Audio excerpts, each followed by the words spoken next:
What's up, disc golfers? This is Matt Dollar, and I'm back today with the conclusion of round number 2 at the Bottoms Up at Boogie Bottoms tournament.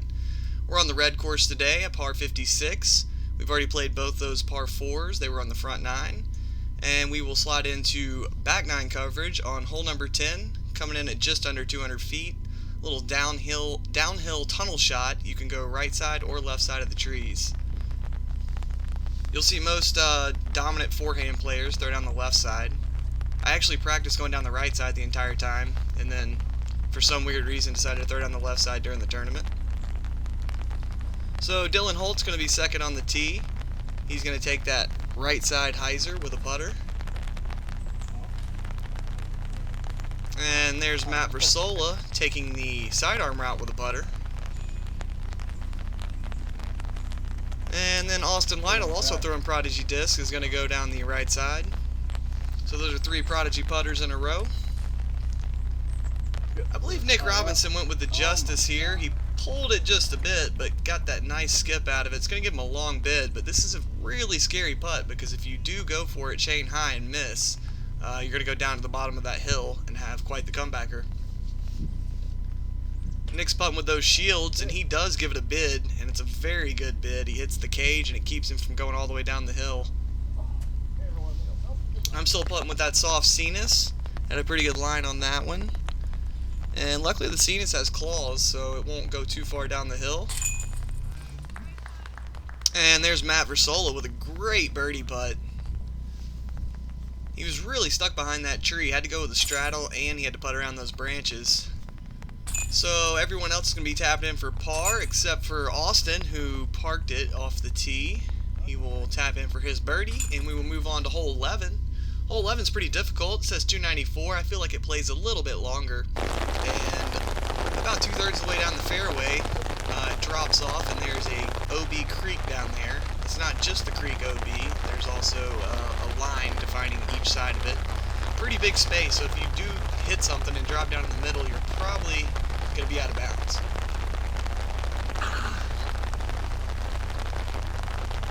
Austin throws a really good line here, but he pulls it just a little bit, but it finds a way through all those trees. Should give him a nice chance at another birdie. I went with the Warship and just completely missed the line there. I'm pretty sure that I thought I was in the creek out of bounds, but we're going to find out that I am just barely safe on the other side. Dylan threw probably the purest shot you're going to see on this hole. Just right up the middle. Easy birdie. And Nick's going to follow that line. He goes just right to that tree. Really want to go left of. He almost knocks it in the hole. So I got really fortunate to be in bounds. And that's probably the worst turbo putt I've ever thrown in my life in competition. I'm glad you guys could witness that. MTV with the long birdie look goes just over the top. He's going to leave himself a comebacker. So the old Cenis hyzer's out on me there, and that is going to be my 3rd bogey of this round. I'm getting a lot of birdies, but the bogeys are coming just as well. And speaking of bogeys, Matt Versola misses low there, and he will also get a bogey. Everyone else is putting for birdie here. Austin Lytle with a nice putt. I went to the slow-mo there so you could see how lucky I actually got to get away with a 4 on this hole. That was not the best putt, but this basket really caught it nicely. So Nick and Dylan will both grab birdies along with Austin, and we'll move to hole 12, probably the scariest hole on this course. You can see the Locust Fork River on your right there. And it looks kind of like it's a tunnel shot, but honestly, once you get all the way down there to that last gap where the basket's framed up, if you hit the stuff to the right side of that gap, you have a pretty good chance of kicking out of bounds or possibly even into the river. There's a big OB line going down the right side to keep people from playing too close to the river wall. So Nick Robinson throws a beautiful shot right up the middle there. I'm not sure what driver he threw, but it had a very nice line on it and came out just a little at the end. Versola's going to thank the branch for that sweet kick to get him back in the middle. I'm actually going with a Defender in the prime plastic. Since it's raining out, I really wanted to make sure I had good grip on something, and that prime plastic or the retro plastic from Latitude, both of those just are really good to throw in the rain. Austin Lytle hits a huge birdie putt there for a turkey. That's 3 birdies in a row, and that one's coming in probably at about 50 feet. It's a beautiful loft on it. The thing I found funny about this is Austin chased probably 5 putts during this round, and he did not chase that one, and it went in dead center. So I'm kind of blocked out by that tree and give a poor effort on the hyzer. Nick will grab his birdie. 2 birdies on that hole is pretty good, and no one grabbed a bogey. So we'll move on to hole 13. So we're about to hit a little stretch of holes here that are really short and really tight, and this is a really good place to try and make a stand and get some strokes back. I'm not having the best round here, and I know that I really need to put together some birdies in these short holes. So this is another one of those holes where you can kind of throw 2 routes. I think they envisioned everyone taking the left route, but the right route only has a few trees in the way, so you are seeing some righties take the hyzer route. If you do throw down the road line, it's really hard to get it far enough back to the left.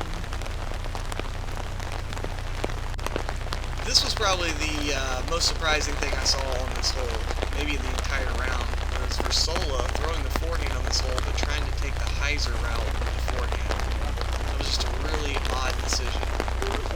He has really good touch on that forehand, but it just seems like the wide open forehand route on the left would have been the better play.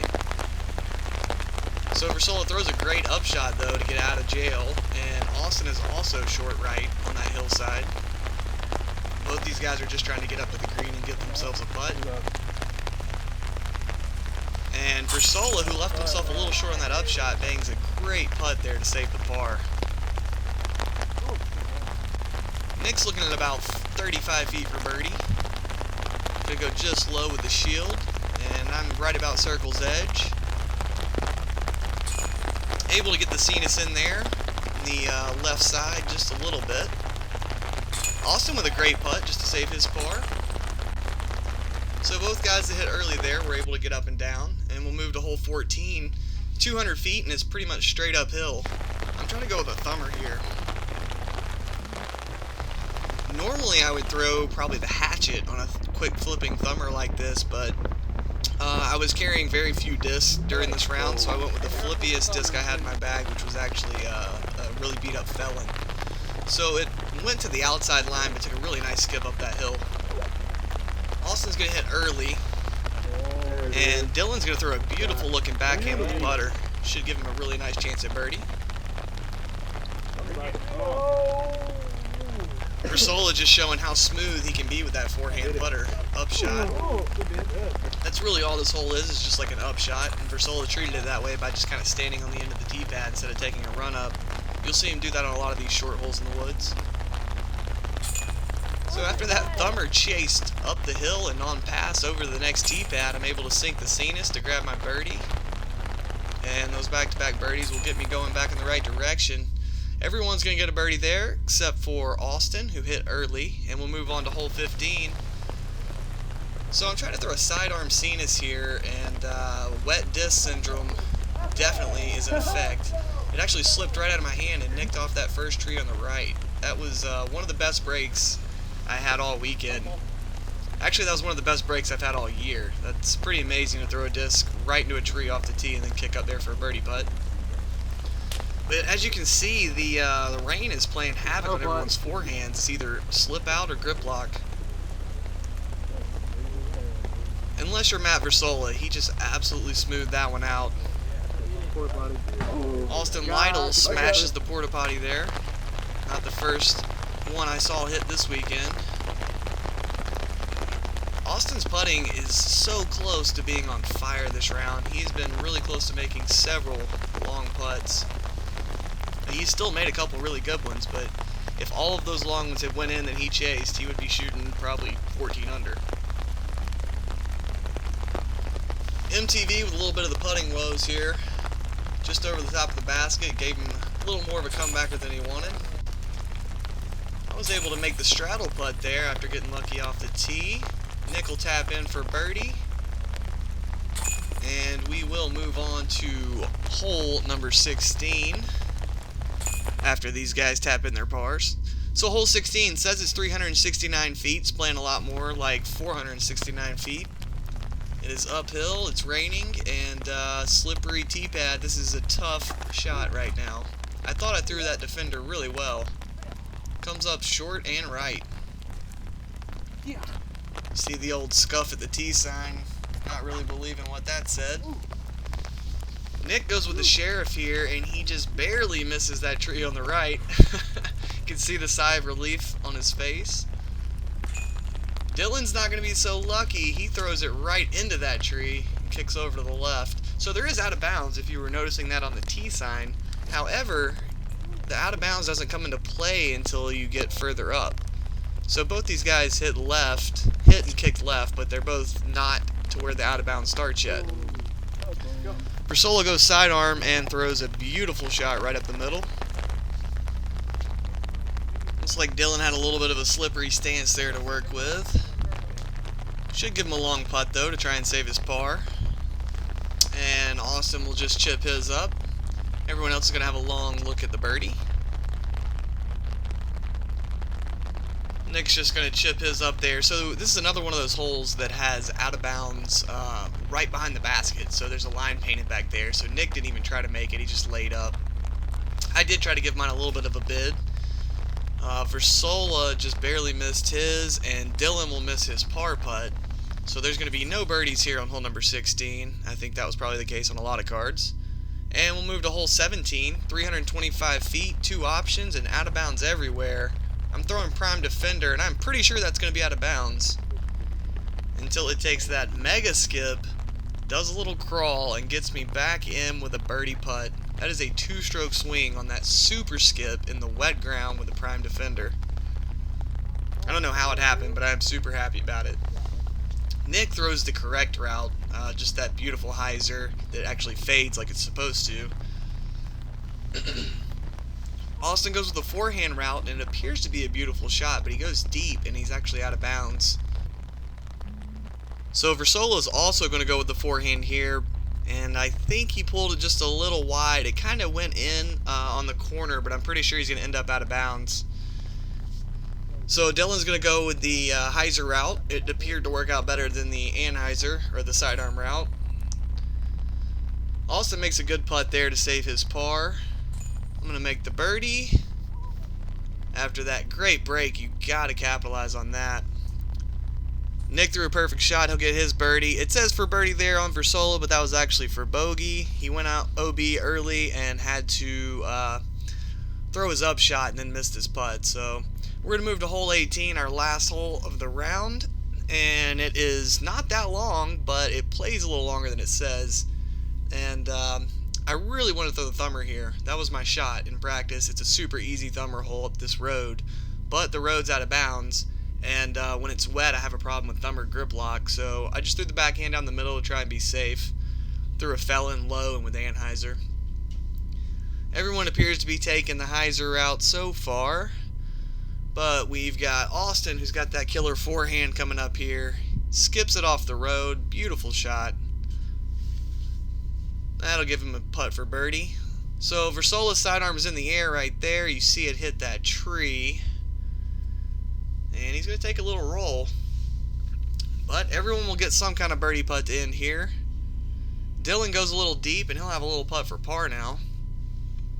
I'm just outside the circle, probably about 35 feet. Maybe a little further than that, actually. Dead center line again. That's, I think, the 6th putt of the day that has hit nubs going in center. So Nick Robinson's going to miss his birdie putt, but he'll tap in for par and shoot 6 under this round. He'll be at 11 under total, and it'll put him in 2nd place going into round 3.